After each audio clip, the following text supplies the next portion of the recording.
Assalamualaikum warahmatullahi wabarakatuh. Halo semuanya, perkenalkan kami dari kelompok 4 dengan judul Project Mind Is. Sebelumnya izinkan kami memperkenalkan diri kami masing-masing. Perkenalkan, nama saya Zaskia Alifa dengan NIM 2410511156 dan rekan-rekan saya. Saya Ferando Widyo Putra dengan NIM 2410511147. Saya Jilanati Dewafi dengan NIM 2410511134. Saya Natasha Herdanisi dengan NIM 2410511139. Saya Muhammad Rafa Ramadan Lubis dengan NIM 2410511162. Di sini kami mengimplementasikan desain thinking yang mana merupakan sebuah pendekatan masalah yang berpusat pada manusia. Metode ini membantu kita memahami kebutuhan pengguna secara mendalam, mendefinisikan inti masalah, lalu menghasilkan ide dan solusi yang relevan melalui proses iteratif. Desain thinking sendiri memiliki 4 fase. Pertama, fase empathize. Fase ini bertujuan memahami pengalaman, kebutuhan, dan konteks pengguna secara mendalam. Kami melakukan wawancara dengan beberapa target pengguna untuk menggali bagaimana mereka merasakan stres, apa yang mereka lakukan untuk mengatasinya, dan hambatan yang mereka temui. Dari proses tersebut, kami menghasilkan output seperti empathy map dan user persona, yang menjadi landasan untuk memahami masalah yang nyata, pengguna, dan memandu langkah desain berikutnya. Selanjutnya adalah phase define. Di tahap ini kami merumuskan masalah inti yang akan diselesaikan berdasarkan data yang terkumpul dari fase empathize. Salah satu keluaran penting dari tahap define adalah penyusunan how might we, yaitu HMW question. HMW membantu merangkaikan masalah menjadi peluang desain.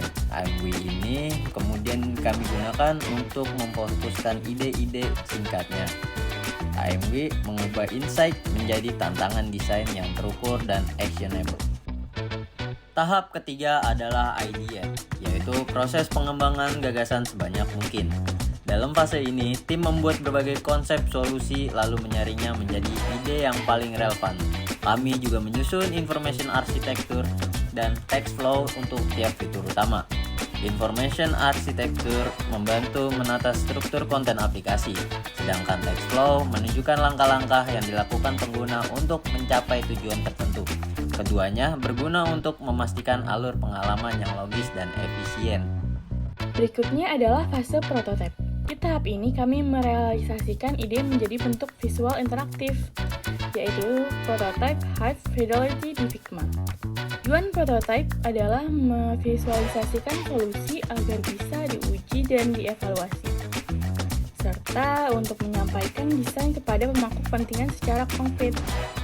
Prototype ini juga memudahkan iterasi sebelum pengembangan teknis dilakukan. Selanjutnya, usability testing. Tahap terakhir dalam siklus desain kami adalah usability testing. Pengujian ini bertujuan mengukur seberapa mudah dan efektif prototipe digunakan oleh target pengguna. Manfaatnya meliputi menemukan hambatan interaksi, mengukur waktu penyelesaian tugas, dan mengumpulkan umpan balik kualitatif yang menjadi dasar perbaikan desain. Dengan usability testing, kami bisa memperbaiki prototipe agar lebih sesuai kebutuhan pengguna sebelum akhirnya diimplementasikan. Selanjutnya kami akan menjelaskan latar belakang mengapa MinEst diciptakan. Masalah kesehatan mental di Indonesia semakin terlihat dalam beberapa tahun terakhir.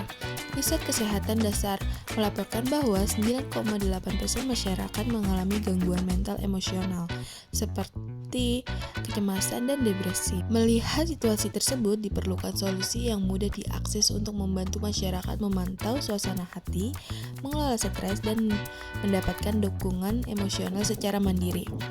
Demo aplikasi MindEase dimulai dari onboarding screen.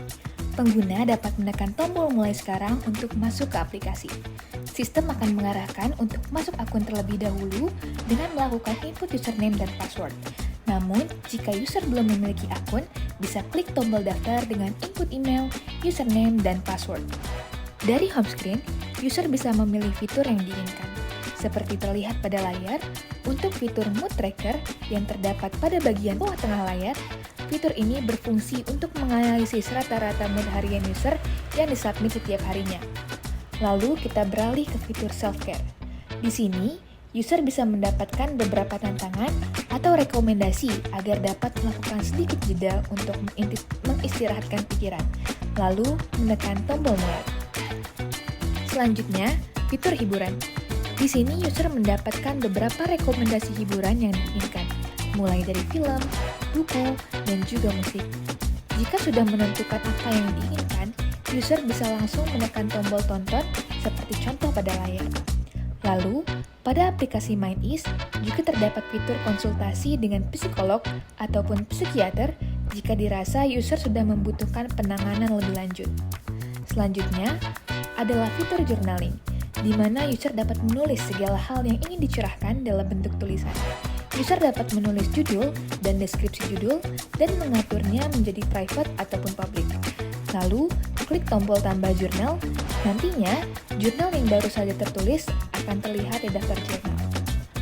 Lalu ada fitur Mindbot, yang mana merupakan sebuah chatbot yang bisa digunakan oleh user untuk menjadi seorang teman untuk berbagi cerita ataupun berkeluh kesah. Lalu, yang terakhir terdapat menu profile yang berisi data pribadi dan informasi akun seperti nama pengguna, email, nomor telepon, alamat, dan juga pengaturan akun lainnya. Dengan MindAce, kami berharap setiap pengguna bisa merasa lebih ringan, lebih terarah, dan lebih dekat dengan versi terbaik dirinya. Sekian pemaparan dari kelompok kami, kurang lebihnya mohon dimaafkan. Wassalamualaikum warahmatullahi wabarakatuh.